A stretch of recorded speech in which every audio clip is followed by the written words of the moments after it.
De um lado, um dos maiores clássicos do futebol mundial, Milan Internazionale. Do outro, a reedição de uma semifinal da temporada passada, a qual foi histórica, magnífica, que rolou até 4-3, com gols que foram obras, reviravoltas e no segundo jogo mais maluco ainda, Real Madrid e Manchester City. É basicamente isso que a gente vai ter nessas semifinais que começam nessa terça-feira.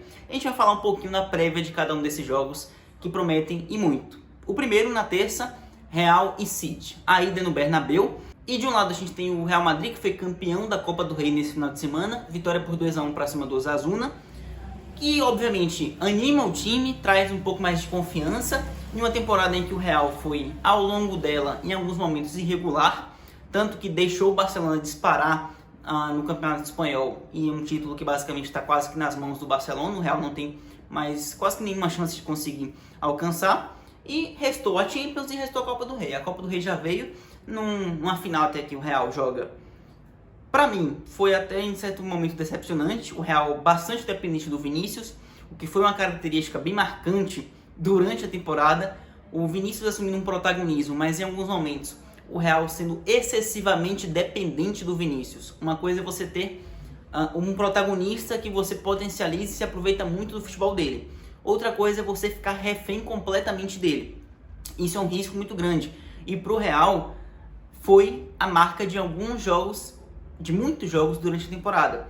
E isso facilita a vida do City, porque o City conseguindo, obviamente não é um trabalho que qualquer um consiga fazer, mas o City conseguindo fechar o Vini, encurtar o espaço, dobrar a marcação nele, você já elimina 70% ou 80% do ataque da produção ofensiva do Real Madrid. E isso complica muito.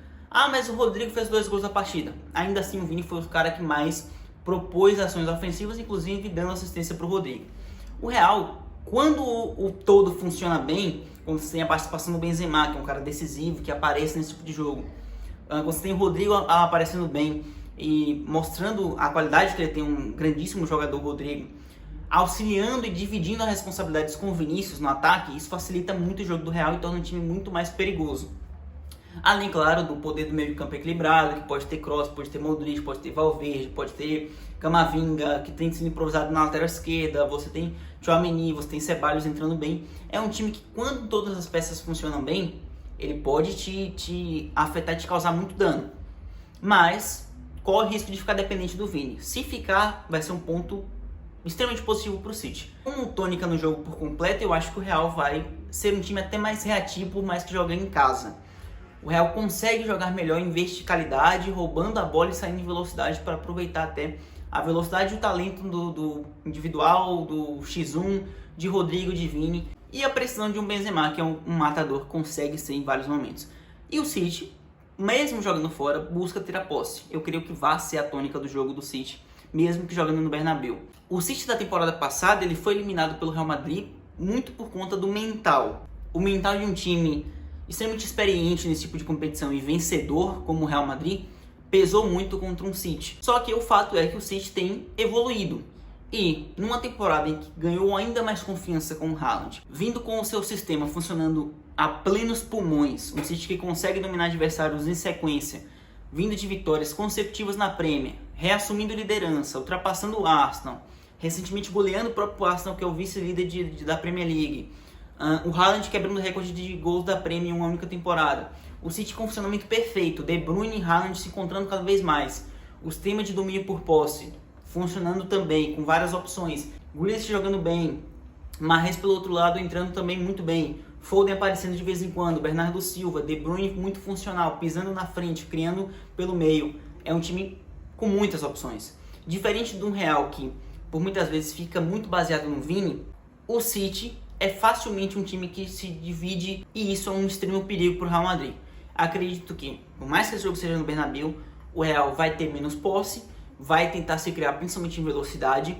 É um ponto-chave do jogo quem vai marcar o lado direito do Vinícius Júnior, porque tem sido na temporada o Stones que joga pelo lado direito, no momento ofensivo fechando como um terceiro zagueiro pela direita e se defendendo na linha de 4 com a volta do zagueiro pelo lado esquerdo, que tem sido o Ake.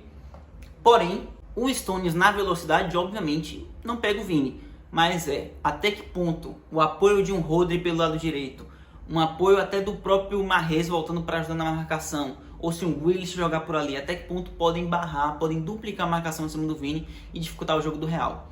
Ou se o Real conseguir, obviamente, por toda a mística que tem, a qualidade dos seus jogadores, se um Benzema tiver um dia bom, ele decide esse jogo facilmente.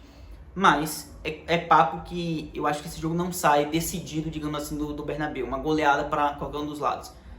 Acreditaria até no empate. Acho possível o City vencer, é um jogo muito aberto. O que pesa mais pro lado do Real Madrid é o lado histórico, porque em futebol apresentado durante toda a temporada o City foi superior e chega melhor no momento. Por mais que venha um Real Madrid campeão de Copa do Rei, o City está beirando um título de Premier League, tá vivo em todas as competições e não vai deixar isso escapar fácil. Na outra partida, na partida da quarta-feira, Milan e Inter. Basicamente o maior clássico da Itália, um dos maiores do mundo. Um duelo de times em situações parecidas durante a temporada, que ninguém imaginava que estariam nessa semifinal. Eu, inclusive, apostei de que seria Benfica e Napoli, os outros dois que estavam nessa chave, mas chegaram ali porque mostraram ter capacidade, não foi só por peso de camisa. São times equilibrados e que mostraram poder muito bem se defendendo nessas quartas de final, foram muito bem nesse quesito e também conseguindo ser eficientes no ataque. Tem qualidade ali. Pesa pro lado do Milan o fato de que o Rafael Leão talvez não jogue esse jogo. Ele saiu machucado dessa partida no final de semana contra a Lazio, vitória do Milan por 2-0. Saiu com 11 minutos de jogo e a gente ainda não sabe se ele vai jogar ou não. Se jogar, acaba que dá o ar de que ele vai jogar no sacrifício. O Milan não deu essa certeza, para colocar o cara em cima da hora é complicado, mas o fato é de que um Rafael Leão 50% da capacidade física possível já é muito. É um cara que consegue ter um poder de arrasto muito grande, ele passa por cima de defesas, ele fez isso algumas vezes na temporada na Série A tinha até aqui. E é um Milan que também consegue atacar em muita velocidade. Se defende bem, eu diria que não tanto quanto a Inter de Milão, mas ataca em vários momentos até melhor. Duelo bem equilibrado. Por ser um clássico desse tamanho, tem o quesito de rivalidade, talvez um jogo fique mais pegado em alguns momentos. A pressão vai estar para ambos os lados. Ambos chegam com vitórias no final de semana em jogos importantes da Série A Team. Eles estão batendo cabeça no campeonato italiano também, salvo engano. A Inter está em quarto, o Milan está em quinto, 2 pontos de diferença, brigando para vaga na Champions da próxima temporada. E ambos venceram. O Milan venceu a Lazio por 2-0 e a Inter venceu a Roma por 2-0 fora. Então, no geral, chegam com confiança, chegam em bons momentos. E eu acho que o lado esquerdo de ambos os times pode ser um fator decisivo. Tanto o Milan, pelo Rafael Leão, caso jogue ou não, mas mesmo que ele não jogue, tem o Theo Hernandes, o lateral esquerdo do Milan, que é um dos melhores do planeta, se não o melhor hoje, na sua posição.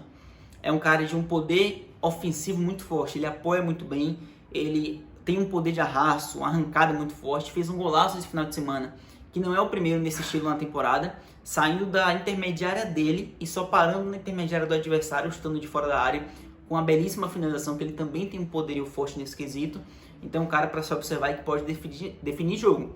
E do lado da Inter de Milão, a gente tem pelo lado esquerdo um também defensor, o Bastoni.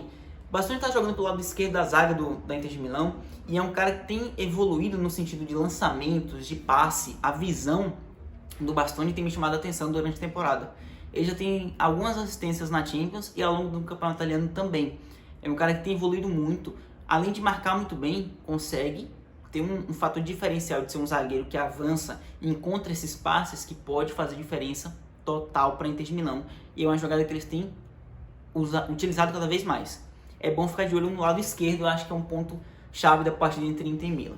Tanto do lado do Milan, quanto do lado da Inter.